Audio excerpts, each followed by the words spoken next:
Gatsby's house was still empty when I left. The grass on his lawn had grown as long as mine.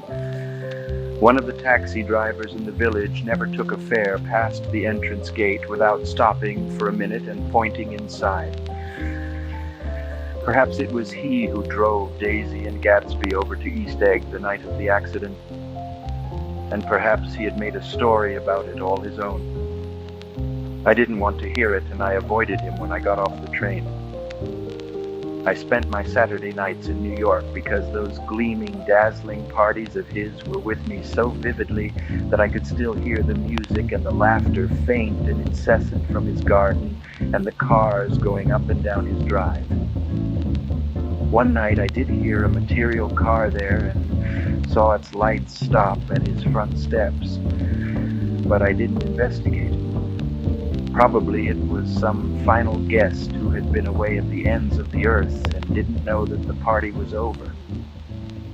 On the last night, with my trunk packed and my car sold to the grocer, I went over and looked at that huge, incoherent failure of a house once more. On the white steps, an obscene word, scrawled by some boy with a piece of brick, stood out clearly in the moonlight, and I erased it, drawing my shoe raspingly along the stone. Then I wandered down to the beach and sprawled out on the sand. Most of the big shore places were closed now, and there were hardly any lights except the shadowy moving glow of a ferry boat across the sound. And as the moon rose higher, the inessential houses began to melt away, until gradually I became aware of the old island here that flowered once for Dutch sailors' eyes, a fresh, green breast of the New World.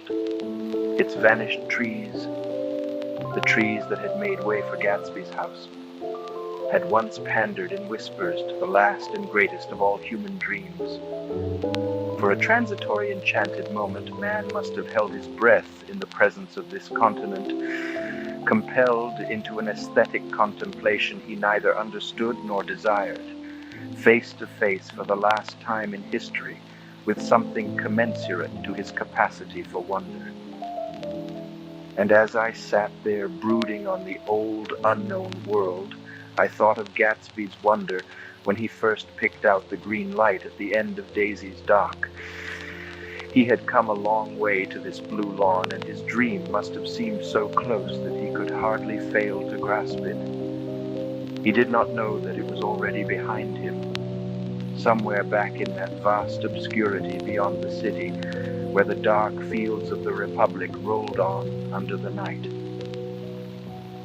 Gatsby believed in the green light, the orgastic future that year by year recedes before us. It eluded us then, but that's no matter. Tomorrow we will run faster, stretch out our arms farther, and one fine morning, so we beat on, boats against the current, borne back ceaselessly into the past. The end.